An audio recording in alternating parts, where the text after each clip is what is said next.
What's up, ladies and gentlemen? It's your boy Beaky, and I am back here in 2018 to bring you the gaming news, the entertainment, and just pure joy for the gaming industry that you guys deserve. But first of all, we need to take a look back because there were some amazing games released in 2017, and of course there were the disappointments as well, which I will be coming with a list of that for you guys very soon. But first, let me share with you 10 of my favorite games, the top 10 favorite games for Beaky in 2017. These are not the best games that were released over the last 12 months, I'm just saying, but they're not all IGN 10 out of 10s, 5 out of 5s, but they're some of my favorite. They're good games, and I do recommend some of them to you. And let's start off the list right off the bat with my number 10. Coming out on the Nintendo Switch, it is none other than Splatoon. You guys see it right here, this little game where I kick some ass. My boys all came together and bought two of my friends a Nintendo Switch,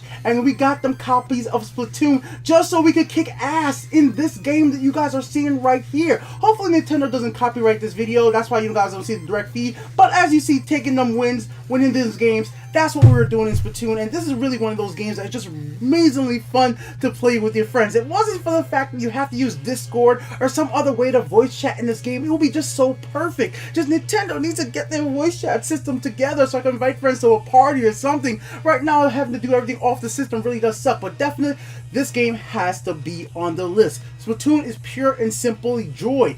Hundreds and hundreds of hours people on my friend list have in this game. We're just constantly playing this, and I love playing it as well. So with that out of the way, let's go on over to number 9, which is coming out on the PlayStation 4, and it was an exclusive.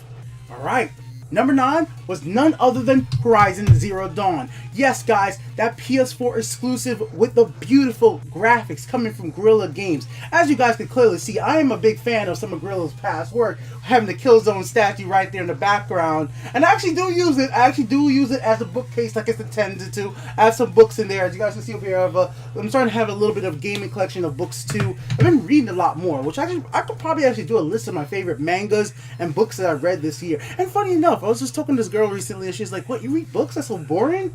And I'm like, man, you just made yourself less attractive to me. Like, literally her saying some shit like this, like, oh, like, what?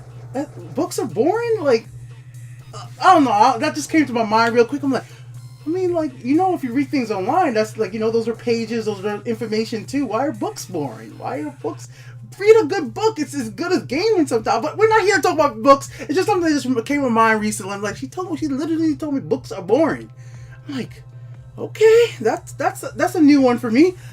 Back on point, Horizon has an excellent story, great graphics. I haven't had a chance to actually beat the whole entire game yet, which is really dumb of me. I know I need to beat the whole thing, but there were so many games that came out at the same around time as Horizon that it really got in my way. And actually, my number 8 game was one of those games that actually kind of got in my way of finishing Horizon. It's not that I'm never going to go back to it, which I definitely am. It's just I have so many things to play from 2017 that are still in my backlog, which is one of my biggest disappointments of 2017 is that I created another big backlog. Like, I beat so many of my 2016 games in 2017 that now I have 2018's here, and I still got Horizon to beat. And let's go on into number 8, which probably is no surprise to anybody else because I actually mentioned it. It came around the same time as Horizon. It is The Legend of Zelda. Yes, guys, of course, another game coming from the Nintendo Switch. Zelda, the tablet, the Sheikah Slate. This game was phenomenal. I am just saying, guys, the amount of hours I put into Zelda, it is my most played Nintendo Switch game. And I didn't beat it either. And it took me away from Horizon. And I still need to get back to it. But after a while, as much as I do love Zelda, just sometimes with the rain, it rains too much damn time in Hyrule. Like, yo, stop raining. I'm trying to climb the mountains. That was my favorite thing. I just wanted to climb everything. That was one of the coolest mechanics that they added in this Zelda game. And that's really what made it so much of my favorite game. So, you know, I was really salty when I'm climbing up the top of this high mountain just because I can. And then it starts raining and I'm slipping my, I just want to go up the mountain. That's all I want to do. So yeah, definitely a big one for me. So let's move on from there to my next game. Number 7 is the game I technically played the most of in 2017. And in 2016 too. And probably in 2018 as well. The Elder Scrolls Legends, guys. I have hundreds of hours on this game right now on Steam. I'm gonna open my Steam profile right now, and the reason why I'm just counting Steam. In Steam alone, the Elder Scrolls Legends, I have 772 hours played. And this is only from when the game got released. I think in July? Since July. 772 hours. Oh, wait! That's only on Steam. That doesn't include the mobile version of the game, which is where I actually play the game the most when I'm out and about. So yeah, that doesn't even include the mobile version. So Steam, I have 772 hours.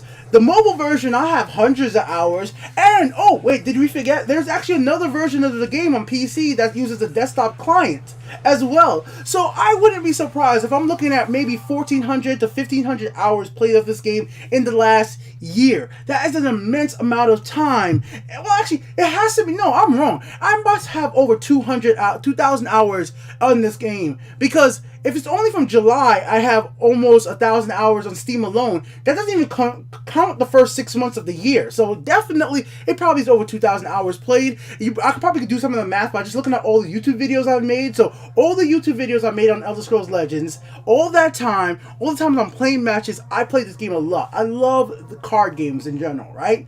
And this one just does a balance of skill, luck, and just all together cool animation in a series that I love, which is the Elder Scrolls franchise. So I'm going to keep playing this game. Just cool moments like you guys are probably seeing right over here. And I keep wanting to play more. I haven't stopped, and I'm going to keep on playing it into 2018. And probably going to still be my most played game of this year as well. With that out of the way, guys, let's go ahead and move on to the next one. So, number 6 is another Nintendo Switch game, and this game is super important for Nintendo. They need this game to perform well to sell consoles. It's one of their biggest IPs ever. Everybody knows his name. It is Mario, this time in Super Mario Odyssey. So Odyssey is one of those games that just really caught me by surprise at just how family friendly and just amazingly fun it is. It's just what you would call a fun game. Joy, jumping around, doing flip. It's a classic Mario game taken to new worlds in a 64 style adventure where you're going from area to area, experiencing different worlds with different themes. Like, well, the one with the dinosaur was like so cool. I was like, yo, I'm controlling the freaking dinosaur. I'm sorry about the reflection, guys, but I'm like controlling the dinosaur and all this other stuff, collecting multiple moons, getting costumes, ice worlds. Oh, it's just so much fun, man. Mario Odyssey is an experience that everybody who buys a Switch needs to try. It's just one of those games that Nintendo just should put a demo out there, or maybe when you get a Switch, it should be just something that comes with a demo, or even comes with the game installed. I feel like one of those games that gamers should just play. It's not saying it's the best Mario game ever. I definitely love it, but I still like 64 better. But I do definitely think it's a different little twist on a regular Mario games, with the amount of abilities that Mario has now with the hat and Cappy and Mario. You could do so many different cool tricks, and I feel like anybody who plays gaming should definitely give Mario Odyssey a try eventually. That's why it's on my list. It's definitely one of my favorite games of the year. It just didn't make it into the top 5. And talking about the top 5, it's time to actually get into the deep nitty gritty. What are my top 5 games of the year? Well, let's jump into it with number 5. Injustice 2. Man, this game was something else. I like Tekken. I love fighting games. Fighting games are my second favorite genre of video games, behind racing games. And this year, when it comes to fighting games, Injustice 2 delivered, man. Amazing graphics. Really cool characters because they, well, are DC hero characters. They're just awesome fighting each other. Superman, Atrocitus, Green Lantern, The Flash, Batman. Seeing all these great superheroes have these intense, awesome battles. Then they had this cool little gear system, which I was really worried about beforehand. Like, wait, you could get gears, there's loot boxes. I'm like, no, like, are people going to be buying loot boxes with real money? Is it going to make online unbalanced? Or my friends are not going to be able to beat me because I have a higher level gear? No, like, it really was. If they were able to actually balance equipping different stuff to different characters, having different skin, like, I couldn't believe how well NetherRealms made this game. I played this game for so many hours, every single day, coming in and doing all these different challenges, trying to get a group of friends together to be in a guild, all that stuff was so much fun. I played this so much, and I still have friends every time I go see them like, yo, you gotta play a few matches of Injustice. And that's how I know that a fighting game is good, because it's when you gather with your friends, that's the fighting game they default to play. In the past, it has been Naruto games. In the past, it has been Blaze Blue games. Some of my friends into Street Fighter. But this year, it was Injustice 2. When the gear with Tekken came out, I thought it was going to be Tekken. And the reason why that surprised me so much, me and my friends owned a Tekken arcade cabinet. We literally had a Tekken arcade cabinet that we played all the time. So we were always more into the Tekken franchise than everything else. So in a way, we were like, okay, when the new Tekken comes out, we're all going to always be playing Tekken. But that didn't happen. We went to Injustice, and we're still with Injustice after all this time. If it wasn't for the fact that the DLC, like the season pass, was so much money, I would have got that to play the new characters. But still, with the base game, with the amount of characters that are in the game, I still feel like I'm having fun time with the game. I haven't loved up everybody up to 20 because I just love the characters that I play as. I trust as all those cool characters. Injustice 2 definitely is worthy of everybody's time out there who are fighting game fans, who are DC fans. Even if you're a casual DC fan, I definitely really feel like you should play this game. You don't need to play it online. You can play it single player. You can play a lot of different modes that just have single player type content and have fun. You can put it in easy mode and even give it to a young children to play with. I don't think it's so violent that even a young kid can play this one. That's why Injustice 2 is on my list at number 5. It's a definitely fun game for the hardcore out there or just the casual fans of DC Comics. Check it out, guys. Let's move on to number 4. It's none other than the games that made Nazis mad. Wolfenstein 2. This game is some immersive, like, unbelievable. The first hour of this game is just like, no! So much things happen that you're like, no, I don't want to do this. I don't want to see this. It's just like, it's so gritty, real. They do not shy away from topics and situations that you just like, this is a disgusting part of the world. This is stuff that reflects things that have happened in our real lives in the past, or even stuff that's happening currently, and it's just like make your heart wrench. And like, when you see BJ Blazkowicz with his pregnant girl, and like he cares about them, he wants to keep them safe, but everything else is going shit around them. When you see a Nazi torture you, like you pick who's gonna die, you have to relive a scene from the last game. I'm trying not to spoil anything from the current game, but scenes like that, so I won't spoil anything major, don't worry about that, guys. But like when you have to relive stuff from the last game, and you have to choose just gut-wrenching moments. But it's not even that, just the crazy story is great, it's the combat is super fun. It's just super fun that you're in the, I can't say it's a mech suit, but you're in this thing, you're going around, you have like really cool weapons, and you both hand dual wielding it, and then the beginning sequence where, slight spoiler for just gameplay spoiler for the beginning, you start off the game playing around in a wheelchair, and I'm like, I didn't expect this. This dude is kicking ass in a fucking wheelchair. This is just loves it. I love everything about this. Like, this shit seems so empowering. Like, so good. Good game design. Good level design. And just an insane story, guys. Like, really crazy stuff happens. Some things that make you squirrel. Some things that make people look away. I've heard people actually wanted to cry because there's just things that make you do. I had parts of when I was playing, I was like, no, I don't want to do it. I don't want to do it. Yeah, Wolfenstein, one of the best stories of 2017. Definitely worth everybody's time. I guess unless you're a Nazi. If you don't want to see Nazis die, then I guess that game's not for you, but I'm okay with it. Alright, guys, let's go on from there to number 3, which is going to be a surprise for anybody out there that doesn't have a Nintendo Switch. My number 3 game of the year is a game that I finished, and I went through and I did everything I could. Mario & Rabbids Kingdom Battles. I rated this game so highly in my review. I love it. It's fantastic. I couldn't believe that Ubisoft was able to take the Mario characters and do something completely new with them. I've never seen this before. Like, it's a Mario game where Mario is not jumping on his own. You're not pressing the jump button to make him jump. You are setting up your skills and for your characters, Mario, Yoshi, Peach Rabbit, and then like maybe they get a jump attack, maybe they get a slide attack, maybe they get a rapid fire gun, and Mario has a gun. Mario has a gun. It is funny. Like, I couldn't believe the mix of Rabbids and Mario would work so well in an XCOM style turn-based battle system.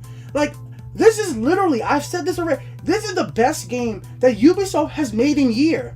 Better than Assassin's Creed, better than Wildlands, better than Tom Cruise, better than This game, and I'm serious with you guys, I'm not joking, not hyping you up. If you have played Assassin's Creed, if you played The Division, if you played this game, Mario & Rabbids, is better than all those. It is polished. Bugs? What bugs? Like, you think about all the games lately that Ubisoft has put out, what has been a buggy, crappy mess. If you guys remember me doing my thing of Wirelands, how many bugs I ran into that. Assassin's Creed over the years, how many problems I've had with those games. It's like Nintendo told Ubisoft, if you're using our IP, you ain't gonna rush this game out. You're gonna polish this game. You're gonna release this game when the game is done. And I know this is something I've talked about before. You shouldn't really have to praise a company for releasing a game that's not broken. But with some companies like Ubisoft and sometimes with EA too, they're gonna rush a game out there that's gonna be a buggy mess. So it's kind of surprising when the game comes out and it works. Like, no major crashes, no game breaking glitches, no just shut it. And it's the graphics are good. The graphics are so good I could play it on mobile constantly, no problem. Like, I never felt like I need to hook it up to the TV at all. They were able to make a game on mobile look like something that could be on the PS4 and Xbox One. That's how good the graphics were, but fully while you're playing on the handheld. No slowdowns, nothing. It was just a great experience and funny all the way through. The little Mario and Rabbit interactions, Princess Peach Rabbids is so good. Making me mess up because it's just a good game. I so highly suggest it to everybody out there that gets a Switch. It's a phenomenal game, and it's even better as somebody for me who's actually a fan of XCOM. That's what made it so great. Like, I love XCOM, and they were able to mix a franchise that I personally had no problem with. I know some people hate the rabbits, but I never really hated the rabbits. I was always one of the persons that thought they were kind of funny, so I guess that worked out quite well with me. Like, with rabbits back in the day for the Wii, I was like kind of okay with the rabbits. I thought they were funny, so it works for me. Maybe if you absolutely hate the character off the rabbits, they're really annoying to you, maybe that'll bug you out, but you can play the most of the game with mostly off the Mario Kingdom characters. You just only have to use one rabbit. But still, I would suggest everybody, if you buy the game, make sure you go ahead and pick up Princess Peach's rabbit on your team. She's hilarious. Such a cool character. I'm smiling my ass off right now because of how good. Yo, links in the description. I have an Amazon affiliate link out there. If you're buying that game, pick it up. Pick it up if you have a Switch. If you have a Switch, I see no reason not to own that game. Really don't. Alright, guys, let's go into the top two. Now, my number two and number one are super controversial. Really, definitely, there are games out there that I know some people are going to have a big problem with me because there's been some big YouTubers out there that have been criticizing this game, have been putting it on their worst game of their year list, just been shitting on it constantly, but I'm gonna just be truthful to what I think and how I experienced the game. And I guess it's the closest thing to like No Man's Skies. When that game came out, I said like I like No Man's Skies, but maybe because, like I said, I never followed all of Sean Murray's interviews and all that shit. So like if you go into the game, I guess you could say in the way you're gonna play the game, the way you're gonna play it, then certain things don't affect you. So let's go into it. Let me stop hyping it up. Number two for me is Shadow of War, Middle-earth. Yeah, the game with the loot boxes for orcs. So how can I say this game that Jim Sterling, so many big YouTube channels, and all these people criticize this game for their loot boxes, for getting weapons and orcs. I didn't open them. I played through the whole game, and I didn't even experience the loot box shit until the end. I never felt the urge to use loot boxes to get the orcs early in the game. I don't buy loot boxes. Alright guys, I don't take out my credit card and buy loot boxes. It's not something I do. I am not completely anti-microtransactions, but I'm just not the gamer that's buying a bunch of microtransactions. So to me, the idea of like, okay, this game has them, so I'm gonna to speed up the gameplay. I'm not looking for the option to speed it up. I wanted to find that orc that sings, the ballad orc, and hunt him down and capture him myself. That's what I wanted to do. I wanted to capture orcs. I understand where all the criticism comes by having the system in the game. It makes it so that it dilutes the system. So if you're a player and you start out and you just start opening loot box, and you get all these rare and cool legendary orcs early, then when you see those orcs in the environments with almost the same exact name, it takes away from your experience. But me, just being the player I am, like, just like, no, I'm not gonna sit here. I don't want to sit around opening loot boxes. This is one of my I don't, like, even when I was playing Overwatch with a lot of I don't want to sit there and open a bunch of loot boxes. That's even the problem with me in Injustice 2. I like Injustice 2, but I have so many unopened loot boxes. I just don't want to waste time opening the boxes in most cases. I have to say, okay, I'll just spend 10 minutes and open up all the boxes. I don't really usually want to do that. So for me, it's like I would prefer to use that 10 minutes to actually play the game and hunting for that one orc I want. And when it comes down to it, other than that system being in there, and I never felt like, because the online system is not something you have to interact with, I just was able to just do everything on the hardest difficulty. I put it on the hardest difficulty. The orcs are kicking my ass. I'm kicking their asses. I'm becoming their enemy, you know, hunting them down. I kill an orc, or I shame an orc. Eventually, an orc kills me. He becomes a legendary from a little tiny grunt orc. All that interaction back and forth with the Nemesis system was just unbelievable to me. They just enhanced the system so much. The combat, the skills were just so cool. It's been a long time since I've seen a third person, like, you know, open world game like this, which just had a really cool skill tree with a bunch of different options. You can't use all the skills at one time, so you have to decide, like, how do you want to play? Do you want to play stealth? Do you want to play all out attack? Do you want to constantly attack? Do you want to dodge out of the attack? Because you can't use all the skills. You can unlock them all, but you only can pick one out at a time from, like, the subcategory. So let's say you have a thing that swings a big ass, you know, like gavel. Do you want to just the gavel do a lot of damage? Do you want the gavel to gain back might? Do you want the gavel to do a bunch of spin attacks? You only can pick one of those little sub attacks for the gavel, and all that little thing just changes the way you play the game versus everybody else. So my friends were playing the game like on the easy because they want to get through the story, but that was not me. I wanted to play it on the hardest difficulty. I wanted to fight the hardest boss. I wanted to go ahead, fly around on my Drake and just burn everything to cinder. I wanted to have as much fun as I want. Yes, there is one of the biggest problems outside of the loot box in this game is that the story is just meh. It's nowhere good as the first story. It really is. The whole thing with Celebrimbor, no, I'm not going to spoil anything, but the whole entire thing with Celebrimbor and the spider, which you guys receive, it doesn't go exactly where you want to go. But there is one little twist at the end what happens to your main character, Talion, and with that, I'm like, okay, I like where they go with his tree of skills. Like, something happens and I'm like, okay, this is a cool little progression that I didn't see. But besides that, the overall story arc is not that interesting. It's just not as interesting as first game, and that was a little disappointment. But when it comes down to it, and I'm gonna say it like this, I'm sorry to the people out there who want to hate on the game for this. In gaming, the most important thing to me is freaking gameplay. And in the end, the gameplay was there. Shadow of War had the gameplay I wanted with the skills, the Nemesis system, and the back and forth and leveling these arcs up, shaming them, capturing them was there. If the gameplay was right, and I never felt like the loot boxes affected the gameplay for me. I think what the developer, this is one of the few times I could actually say I agree with the developers right here at Warner Brothers, and this is crazy for me. When they said, like, if it doesn't affect the single player, they said it just doesn't. And I guess this is what's happening now in the gaming industry. It's to the point where things like loot boxes, if it's multiplayer, it's going to be some pay-to-win shit. But I guess if it's just really just basically a single-player game, yes, there was some type of online leaderboard bullshit with the Shadow of War, which I did play in and become number one. But like I said, I don't losing loot boxes and that wasn't really helping you that much. Like, I didn't really understand what was the point of doing that. The war chests, like, I felt like I didn't even need any of that shit. Like, wait. Single player games with loot boxes like that, it's still bullshit. If you can't get it through normal gameplay, it's definitely bullshit. In this game, I think this is the first time I could say this, that the developers didn't want to put loot boxes in there, and against probably Warner Brothers' command, they made the game a balanced, fair game to play through on its own without you having to spend any money. And that is rare to see a developer do that. And please just really listen to me as somebody who has beat the whole game on the hardest difficulty, and I went back, changed difficulty. I reviewed the game. So I was in this. I am telling you, I never felt like I needed to use it, and I don't felt like I was encouraged to buy any boxes.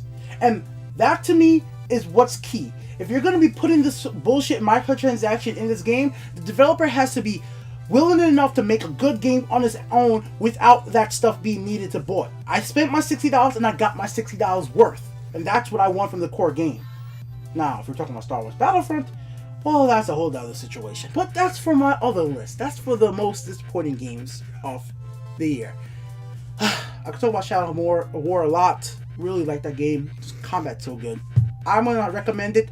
But that's up to you. If you don't want to buy it, if you're one of those gamers who will just go out and just boycott something just because it have loot boxes, I'm gonna let you be. But for me, I'm gonna take it from situations, just because this game has loot boxes and this game has, one company could do it worse than the other.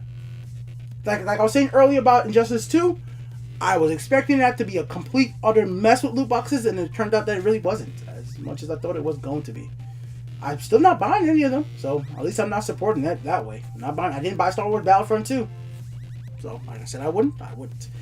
Now, here goes into my number one game of the year, which I feel like some people are gonna be kind of like, Beaky, really? Just write it right now, really, Beaky? Just really? My number one game of the year for 2017, favorite game, is Fallout 4 VR. Yeah, come on, it's me. One of my favorite franchises in gaming, Fallout, and they put the game in virtual reality. They put my favorite gaming series in virtual reality, and I got to play like nothing else before. The moments when I'm playing this game in virtual reality and I have my pistol and there's a turret around the corner and I take my pistol and I lean to the corner, the turret's shooting at me, but it barely could hit me because I'm in the corner and I'm just peeking. You know, when I have to sneak and I have to literally duck down, physically duck down my body to duck down and sneak. When a super mutant comes at me and I'm playing unarmed, when I have to take my fists and I have to take my hands and I'm punching in real life to destroy and fight off this super mutant, and I'm sweating in this headset. The moments like that in an open world game, it's unbelievable to me. Like, I feel like I'm in this world. I have the radio on, the headset, and I'm in the Fallout universe, creepily crawling in this tunnel with ghouls. When a ghoul comes running at you, turn your face and you see this big ass ghoulish face at you. It scares the shit out of you. When you put on a mod in the game and you give the freaking ghouls and the synths a slight lightsaber, and the synths come run at you with a lightsaber, like, I didn't expect that. I added a mod to the game where I could use lightsabers, and the enemies, I didn't realize the enemies get the lightsabers too. So when you turn your back and there's a big ass synth, mechanical bastard, leader, legendary, and he's running at you with a lightsaber that does half your damn health, oh, you're gonna be like, oh shit. Like, the immersion level in this game is just unbelievable. It makes Fallout 4 something I just never think I feel like I'm in a post-apocalyptic wasteland. I have my headphones on. The eerie music is playing if I'm not playing the radio. And I'm just going through the missions. I have put over 55 hours into Fallout 4 VR. If you guys remember, I own Fallout 4 on PC already, so that's already has 100 hours into it. I own Fallout 4 on PS4, which I didn't get that far on, but I have like 30 hours into the PS4 version. Because I was playing different characters different ways. And somehow, in the VR version, I have gotten the farthest in the story. Because when I heard about the VR version come out, I said, you know what? I'm making sure I don't beat Fallout 4. I'm going to beat it in the VR version. And I'm the farthest I've ever been in this game in the VR version. But most of the times, I don't even want to beat the game. I just want to go around and explore the wasteland. I want to go around and fight Super Mutant, Behemoth, the Behemoths. So, the Behemoths are those big, huge creatures in the Fallout universe.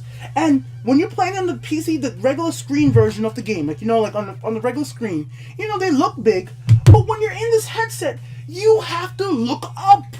Like, little things like that where I think gamers who just shit on VR will never understand. The idea that when a creature that you are fighting is so damn big where you have to look up if you want to try to shoot this damn big ass thing in his head because you are small, you're 6 feet tall, that shit is like 15.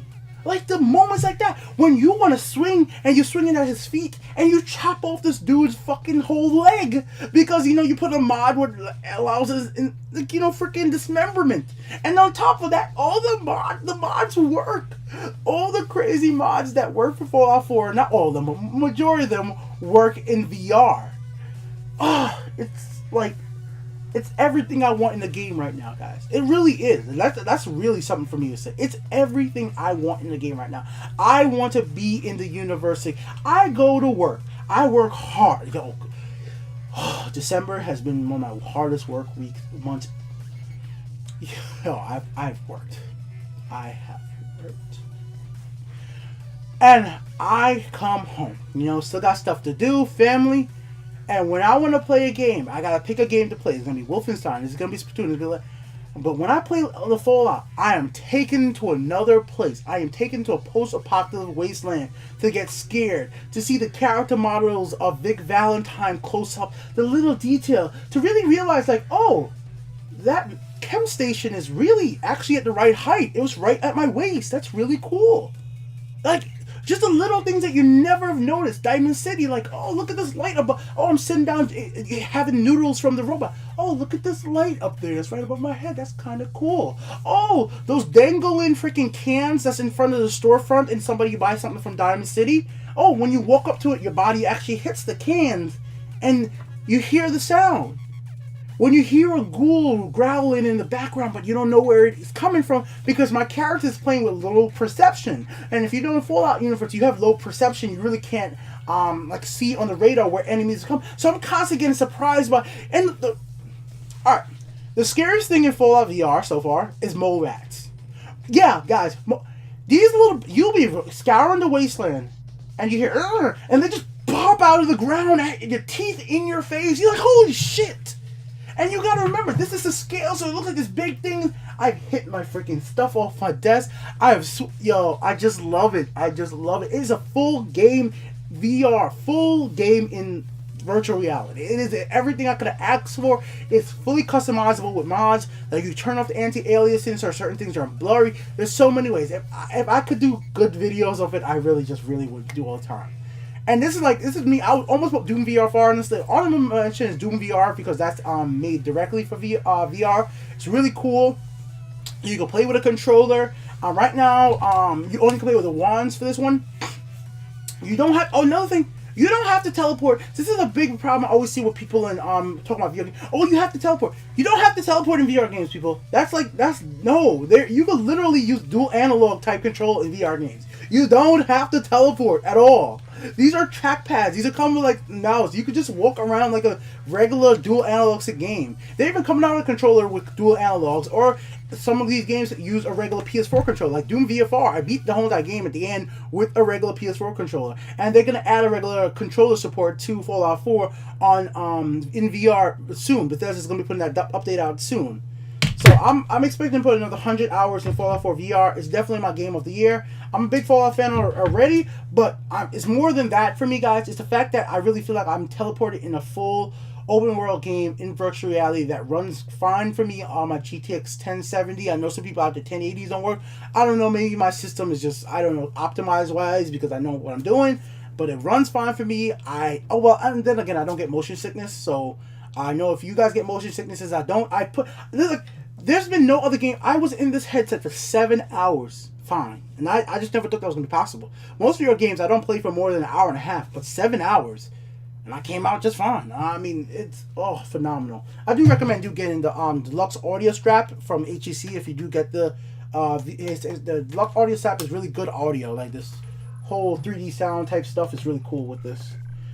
Alright guys, way longer video than I expected, but really a lot of cool games coming out this year in VR, in regular Wolfenstein. I was actually really surprised how many Nintendo Switch games I had on my list. Like, the Switch ended up being way more popular for me than I could have ever expected. I mean, if I wanted to be stupid, I could have added in the Elder Scrolls Skyrim on here as almost honorable mention, but I mean, I'm having problems with this on the Switch, more or less not like frame rate problems. It's just like, I think it's too dark on the Switch. Even Jim Sterling said about that too. I think the Switch version of Skyrim is like, seriously just too dark. I think they needed to fix that. There's a lot of other games that came out I really wish was better this year, like Bomberman R, but I'm going to have a list on games that I'm definitely disappointed with and I think it'll be better. A game that almost made my list as well, other than Doom VFR, and it's like another Switch game, was Snipper Clippets. I think this is one of the best local co-op game that came out within the last year. I would highly suggest anybody who has family and friends to play your Switch with to put that game out. You can give each person a Joy-Con and have a lot of fun with that, alright? So, this has been Beaky here with the Untitled Game Show. It's 2018. I'm back doing videos. I'm sorry I've been away for the last month, but been having headaches, work's been kicking my butt. All that, it's been kicking my butt. It's been kicking my butt. We gotta pay the bills. Gotta pay the bills. That's how else am I gonna upload this video? How else am I gonna pay for Adobe Premiere to make this video and upload it? Which YouTube is probably gonna claim, and Nintendo's gonna probably claim the Nintendo footage in this video. So I'm probably not gonna make any money on it for this. Probably, yeah, for whatever how long this video is. YouTube, if you want to support, links in the description to my Amazon affiliate, to the games that I talked about, and to my gaming chair, which you guys see in my video. Super comfortable, only $100 or about like that. It's sometimes on sale for $99, sometimes like $112. It's fully lean backable. I did a review on it before. If you guys want a big, like I'm a big guy, so this could support up to 450 pounds. I'm definitely not that big, but if you want a big gaming chair for a big dude that's still comfortable for a low price, that's not like one of the huge big brand racing chair manufacturers, this is a gaming chair for you guys. Look how it comes with pillows in the back right here. I could put it forward more, I could put it back and lay my, all that stuff. I could adjust it, all good height, all that. That's how you can support me. Buy that through Amazon. I just get a percentage. It costs you nothing extra. And besides that, leave a comment. Let's talk about it. What you guys want to see from me in the 2018? I'm hoping to do more content and sitting here talk about the video game industry. Video game news should be back and all that jazz. And I'm definitely going to be having fun in 2018, bringing you guys content. So next time, share your own top 10 list in the comment section below. Later, guys.